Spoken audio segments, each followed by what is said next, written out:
એક વસ્તુ ધ્યાન રાખજો કે તમારું ફ્યુચર ના તમારો પાડોશી બનાવી જશે, તમારું ફ્યુચર ના તમારો કોઈ મિત્ર આવીને બનાવી જશે, તમારું ફ્યુચર ના તમારા કોઈ સગાવાલા આવીને બનાવી જશે. તમારું ફ્યુચર બનાવવા માટે એક જ વ્યક્તિ છે, એ છે તમે પોતે.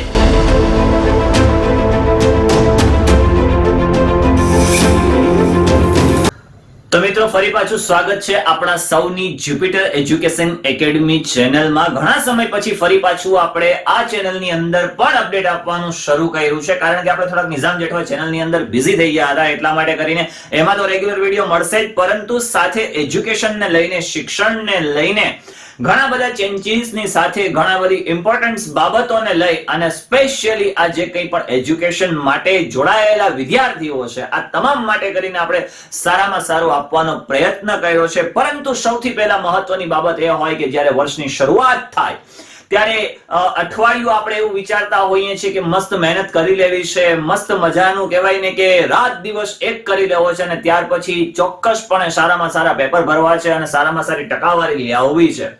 ઘણી વખતે ઘરમાંથી પણ એવું કહેવામાં આવતું હોય કે દીકરા ભણવામાં ધ્યાન આપો, ધ્યાન આપો, ધ્યાન આપો, પરંતુ કેવી રીતે? આપણી પાસે પરફેક્ટ એક આયોજન નથી હોતું, પરફેક્ટ એક પ્લાનિંગ નથી હોતું, જેથી કરીને બને છે એવું કે ક્યાંક ને ક્યાંક આપણે ફંગોળાઈ જઈએ છીએ અને ધાર્યું પરિણામ આપણે મેળવી શકતા નથી.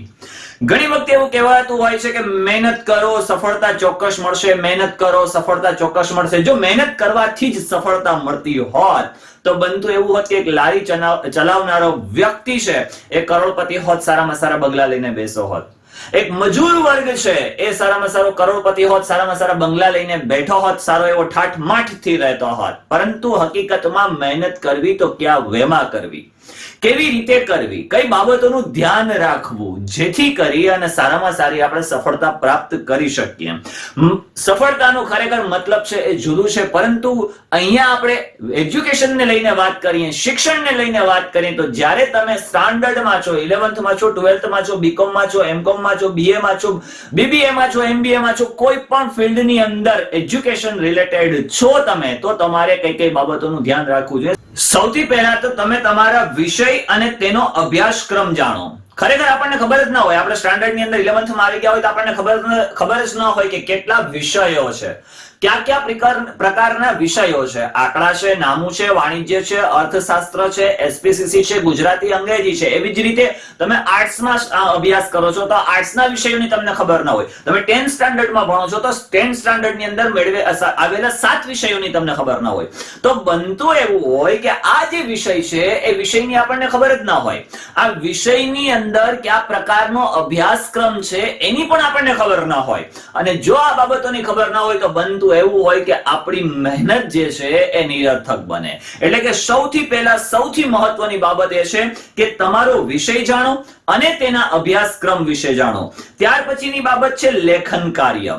આપણે ઘણી વખતે એવું બનતું હોય છે કે જે તે વિષયની અંદરનું જે કંઈ પણ લેખન કાર્ય છે એ કરતા ન હોય. ઘણી વખતે આપણને શાળાએથી હોમવર્ક આપ્યું હોય તો એ હોમવર્કને આપણે ધ્યાનમાં જ ન લેતા હોઈએ.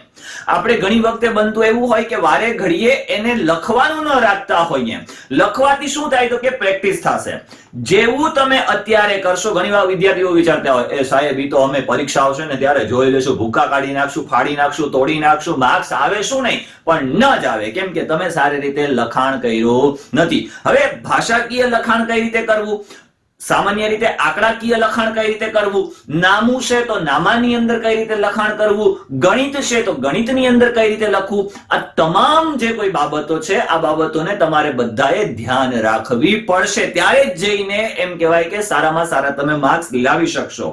જેમ કે હવે ઘણી વખતે એવું બનતું હોય કે ભાઈ આપણે સામાન્ય રીતે આંકડા શાસ્ત્ર લખતા હોઈએ તો સિગ્મા x નો સ્ક્વેર માઇનસ સિગ્મા x આમ લખ્યું. હવે છેદમાં છેદ આવે તો ત્યાર પછી તમારે એક લીટી અપોન અને છેદ આ બંને હોય, અંશ અને છેદ બંને હોય તો બને એવું કે સામાન્ય રીતે તમારે વચ્ચેની એક લીટી છોડી અને ત્યાર પછી લખવાનું રાખવું, જેથી કરીને લખાણ તમારું કેવું દેખાશે, સુંદર દેખાશે. હવે વર્ષ દરમિયાન તમે જે પ્રેક્ટિસ કરો છો એ પ્રેક્ટિસ મુજબ જ તમારું શું થશે, ત્યારે લખાણ થશે. ચાલો હવે ઘણી વખત એવું બનતું હોય કે ભાઈ આપણે આપણા અભ્યાસકીય બાબતથી પરે રહી અને બાહ્ય બાબતોને વધારે ધ્યાનમાં લેતા હોઈએ. લે ઓલો શું કરે છે, અહીંયા આમ થઈ ગયું, અહીંયા તેમ થઈ ગયું, અહીંયા ગમે તે, પરંતુ બનતું એવું હોય છે કે તમારે એ બાબતોને ધ્યાનમાં જ નથી લેવાનું. દુનિયા છે બધી પોતપોતાનું કામ કરશે અને કંઈક તો કહેવાના જ છે લોકો. તમે કંઈક સારું કાર્ય કરો છો, તમે અભ્યાસમાં મન લગાડો છો, તમે રાત દિવસ એક કરીને મહેનત કરો છો, એટલે સ્વાભાવિક છે કે લોકો કહેવાના જ છે. કારણ કે લોકોને તમારી મહેનત પરવડતી નથી. તમારા ફ્યુચર માટે કરીને તમારે જો મહેનત કરવી હોય, તમારું ફ્યુચર તમારે બ્રાઇટ બનાવવું હોય, તો તમારે રાત દિવસ લાગી રહેવું પડશે. અને આજુબાજુની જે વાતાવરણ છે એ વાતાવરણને તમારે ધ્યાનમાં લેવાનું થતું નથી. હવે અભ્યાસનું વારંવાર પુનરાવર્તન કરો. ઘણી વખત એવું બનતું હોય કે ભાઈ ચાલો આપણે એક ટોપિકને ધ્યાનમાં લઈએ કે કોઈ પણ એક ટોપિક છે. હવે આ જે એક ટોપિક છે એ એક ટોપિકની અંદર બને એવું કે તમે વર્ષ દરમિયાન પહેલા મહિનાની અંદર 2 ચેપ્ટર ભણી ગયા છો, તો આવતા મહિનાની અંદર ફરી પાછા તમે એને ધ્યાનમાં લેવાના નથી. એ તો ચાલી ગયા છે. એકમ કસોટી પૂરી થઈ ગઈ છે, દ્વિતીય કસોટી આવશે, તૃતીય કસોટી આવશે અને વાર્ષિક પરીક્ષા આવશે. પછી બધું થાય ભેગું. બપોરનું જમાય, રાત્રિનું જમાય અને સવારનું જમાય. ત્રણે અલગ અલગ જમવું પડે. આપણે શું કરીએ છીએ, એક્ઝામ ટાઈમે બધું એક સાથે લેવાનો પ્રયત્ન કરીએ છીએ, એટલે થઈ જાય અપચો, કશું મેળ પડે નહીં. એટલે ઘણી બધી તકલીફ થવાનો ભય રહે, એટલે એક્ઝામની અંદર તમારા માર્ક્સ આવવાના નથી. એટલે સૌથી મહત્વની બાબત એ છે કે તમારે શું કરવાનું છે, તો કે સામાન્ય રીતે વારંવાર પુનરાવર્તન કરવાનું છે. તમે એક ટોપિક વાંચી લીધો, એ ટોપિકને સામાન્ય રીતે ધ્યાનમાં લઈ લીધો, ત્યાર પછી ફરી પાછું અમુક સમય પછી ફરી પાછું તમારે ટોપિકને ધ્યાનમાં લેતા રહેવું પડશે. હકારાત્મક વલણ રાખવાનું હંમેશા. આપણે શું કરીએ છીએ, હારી જઈએ છીએ, થાકી જઈએ છીએ. એક દાખલો ન આવડે તો આપણે એને છોડવાનો પ્રયત્ન કરીએ છીએ, એને જતો કરીએ છીએ. જે સહેલું લાગે છે એને લેવાનો પ્રયત્ન કરીએ છીએ. પરંતુ હંમેશા એક બાબતને ખાસ ધ્યાન રાખવાની કે જે કરી રહ્યો છું, જે રીતે મહેનત કરી રહ્યો છું, એક દિવસ ચોક્કસપણે મને સફળતા મળશે. એક દિવસ ચોક્કસપણે જે મેં ધાર્યું છે એ ધાર્યા પ્રમાણે મને પરિણામ મળવાનું જ છે. હું જે કરી રહ્યો છું એ પ્રોપર વેમાં કામ કરી રહ્યો છું. આવું હકારાત્મક વલણ રાખવાનું. ક્યારેય પણ એ બાબતોને લઈ કે જે નથી આવડતું એને ધ્યાનમાં લઈ અને નાસીપાસ થવું એ યોગ્ય નથી. એટલે આ બાબતોને ધ્યાનમાં રાખી અને ત્યાર પછી પાછલા વર્ષના બોર્ડના પેપરોનો અભ્યાસ કરો. આપણે જે કંઈ પણ પ્રેક્ટિસ પેપરો હોય છે એને ધ્યાનમાં લેતા હોઈએ છીએ ઘણી વખતે, પરંતુ પાછલા 5-7 વર્ષના જે બોર્ડના પેપરો છે આ પેપરોને આપણે ધ્યાનમાં લેતા નથી. જેથી કરીને બને છે એવું કે ખરેખર કેવા પ્રકારનું પૂછી શકે, કયા પ્રકારનું પૂછાવવાનું છે, અથવા તો આપણે એની અંદર કયા પ્રકારની મહેનત કરવાની છે, કેટલું સરળ હોય છે, કેટલું મધ્યમ હોય છે, કેટલું અઘરું હોય છે. આ 3 ટોપિકને ધ્યાનમાં લઈ અને ત્યાર પછી આપણે શું કરવાનું હોય, તો કે મહેનત કરવાનું હોય. જો આ 6 મુદ્દાને બરોબર રીતે ધ્યાનમાં રાખી લીધા, જો આ 6 મુદ્દાને બરોબર રીતે તમે સચોટ પ્રમાણે દિમાગમાં બેસાડી લીધા, તો બનશે એવું કે આવનારા વર્ષની અંદર તમે જે પરિણામ ધાર્યું છે કે મારે નામામાં 100 માંથી 100 લેવા છે, મારે ગણિતમાં 100 માંથી 100 લેવા છે, મારે મનોવિજ્ઞાનમાં 100 માંથી 100 લેવા છે, મારે અધર કોઈ પણ સબ્જેક્ટમાં 100 માંથી 100 લેવા છે, તો ચોક્કસપણે તમને 100 માંથી 100 માર્ક્સ મળશે. એક વસ્તુ ધ્યાન રાખજો કે તમારું ફ્યુચર ના તમારો પાડોશી બનાવી જશે, તમારું ફ્યુચર ના તમારો કોઈ મિત્ર આવીને બનાવી જશે, તમારું ફ્યુચર ના તમારો કોઈ સગાવાલા આવીને બનાવી જશે. તમારું ફ્યુચર બનાવવા માટે એક જ વ્યક્તિ છે, એ છે તમે પોતે.